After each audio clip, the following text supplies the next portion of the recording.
Hey everyone, Sycra here, and I was asked if I could make a tutorial on GIMP, which is a free painting program similar to Photoshop, and I had never used GIMP before, so I don't think I could make a tutorial on it because it would require a lot of me using the program to get familiar with it, but I can give a review of it and, my first impressions.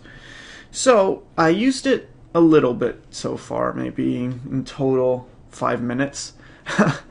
And just from the interface, it's pretty familiar from Photoshop. There were a few things I wanted to discuss though.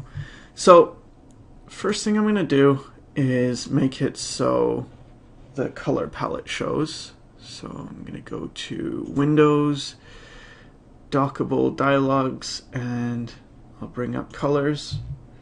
And this is the thing that it defaults to, but I like this one because it's very similar to the Coolers wheel in Photoshop or Painter's wheel. The thing I don't like too much about it is when you choose a color, this triangle thing actually spins around. It's kind of distracting. Makes it, I don't know. It's just disorienting, so I don't like that a whole lot. Windows, what else do I want? I want layers, so I'm going to click that. So now I have the layers. I don't know if these dock to each other. No, it doesn't seem that they do. So that's different than Photoshop. In Photoshop, if you drag a window close to each other, it docks. And I think brushes, I probably need brushes. So let me click that. Yeah. So there we go. Got our brushes. Don't know why they have a pepper for a brush, but apparently they do. And I'm just gonna open my paper texture template. It's something you can download off Sycra.net. It's in my resources section, and it's just a file I made that has a texture that resembles paper. So I'm going to make a new layer, and it's pretty similar to Photoshop. In this, just make new layer, okay. So now we've got that. And I just want to replicate the setup I have in Photoshop, because that way, if you can't afford Photoshop and you have, GIMP's free, so you definitely can afford it, then you could use that and follow along. So I'm going to click on the paintbrush. And again, I haven't experimented with this program, so I just spent a few minutes trying to find what is similar to what I use in Photoshop. And I see there's like this brush, acrylic 05 256 by 256. So I'm going to use that brush, and I'm going to pick like a warm brown color. And let's just test that out. It's okay. Something I have noticed about GIMP is that there's lag with my pen. If I put down a mark, see there's a bit of lag, and that's kind of annoying. I'm going to reduce the size of the brush, and you do that here in the tool options. I'm going to make it pretty small. Let's see. Whoa. Oh. It's not that intuitive. Let me make it like 5. Let's see if I can just type 5. Nope. Okay. Delete 5. Enter. And see what that looks like. Okay. So that's nice. And actually, some of the lag, it's still there. It's a bit less. But I could imagine that if I were to use this a lot, this program, which I have no reason to, because I'm going to be using Photoshop, and Photoshop's, from what I can see already, it's much easier. But what I would do if I was using this as my main drawing program is I would have to think of the line I make before I put it down, just because it's a bit more like pen, because since I have lag, I want to make slower lines. So maybe I would do something like that, and then my lines are okay. As long as I go to slow, seems to work better. I don't know if this is just a problem I'm having, or if it's a problem that all GIMP users would have. I don't like this light gray, and I don't like this dotted line. Let's see if I can get rid of that. View. Is it in view? Okay, padding color. Select custom color. I could select like a dark color. Okay, that's better. And let's see if I can get rid of this thing. Show layer boundary. Is that it? Yep. Cool. So that gets rid of that. And there's a bunch of other features. I looked real quick at the shortcuts. Edit preferences. I think it was under the... Oh, no. Keyboard shortcuts. So let me cancel that. Edit keyboard shortcuts. And I wasn't happy with the shortcuts they had set up by default. The color picker in Photoshop is Alt. It's the Alt key. In this, it doesn't seem that it lets you do that, and they have by default O. And then brush is P for, I guess, paintbrush. So I have to, I'm right-handed, so I have my left hand hovering over O and P on the keyboard, and it's sort of uncomfortable. So that's another thing I'm not too happy about. But in terms of, can you use it as a drawing program? Could I use this if I was going to do sketches? Yeah, it seems fine. I mean, you get over the initial lag, and could do figures in this, no problem. It's less about the program itself, more about, you know, knowing the fundamentals and stuff. Let's see, what happens if I press delete? Ooh, did not want to do that. So Control Z that, and Control Z this whole thing. So maybe I was just on the wrong layer if I do this and then I hit delete. Oh, okay, so that works.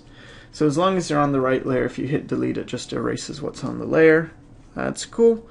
I'm going to try smooth stroke. Oh, that actually does work. It does smooth things. But it's still got a bit of lag. I don't know if I do this. But again, as you can see, the brush, the line looks not too bad. And I don't know why there's a pepper brush. And also I noticed when you change brushes, it doesn't change the size to what is default. This really makes no sense to me. Why is there a pepper brush? Like, when would you use this?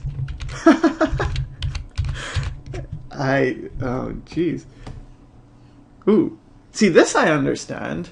Okay, you want an explosion. Fine. You have an explosion. But why a pepper brush? Okay, let me hit 5. And, okay, back to that. Yeah. So, I don't know. Okay, I guess that's the end of my review. It's got some lag issues. I also notice when I use my pen as like the mouse, sometimes when I click on things, it's not responsive, and I have to switch to my mouse to do that. But otherwise, it seems like GIMP will do the trick for most things. And I could maybe try doing a drawing in time-lapse and just see what I can come up with using GIMP. Alright, so here I am just making a character. And pretty much I just want to experiment mainly with the workflow. It's not going to be that accurate because, of course, it's my first time really using it, the program. So, but what I do find is that it's a lot more clumsy than Photoshop in a lot of ways, especially when making lines. Here I'm trying to flip something, but I noticed it only flips or it flips certain layers. So I'm sure if I got more familiar with the program, I'd be able to make all that work, and probably set up shortcuts that would work as well. But just using the lines, I'm not super happy with it. I would recommend that if you don't have as much money to afford Photoshop, because it is expensive unless you, I don't know, pirate it. But if you don't have the money for it, I think I would go with Sketchbook Pro, or even Sketchbook Express. Usually comes with tablets when you get them, or at least it comes with Wacom tablets, I think. Yeah, I would recommend that because it just works much more naturally, I find. And again, I don't know if this is maybe GIMP works perfectly for other tablets. I'm using a Cintiq. Another thing I noticed is when you go to the eyedropper tool, I had this problem early on. You need to click this checkbox that says sample all layers, and then the eyedropper actually works the way it should. Otherwise, it just takes whatever it finds on that layer, and sometimes that's nothing, so it won't actually pick up the color. So that was something I learned. And, with enough time and patience, anything can work for you. So I think if someone hadn't used Photoshop and they had just been using GIMP for a while, probably you could do just, a great job and create lots of cool artwork. It's just that I'm used to Photoshop, so that's why for me it's really difficult to do certain things. When I want to blend, I have to constantly adjust things instead of just, using my pen and using the pressure sensitivity. And again, I'm not sure if there is, maybe that option is available in GIMP, but yeah, it's just not as user-friendly. I know her body looks too small right now. I was aware of that. I just wanted to fix whatever I saw, and I had it in the back of my mind that I would correct that, and here I think I do fix it so she has a more proportionate head-to-body ratio. Yeah, I had a lot of trouble with curvy, smooth, flowy lines. They would straighten out in ways I didn't like. But, I mean, because you get GIMP for free, I think, on one hand, I could be cruel and say you get what you pay for, but at the same time, I think, no, it's really good for a free software. So if you don't have Photoshop and you want to try painting with your tablet, then yeah, I'd recommend, download GIMP. It's free. See what you can do with it. I wasn't able to do too much with it, but again, I didn't have practice. So yeah, try it out, and thanks for watching.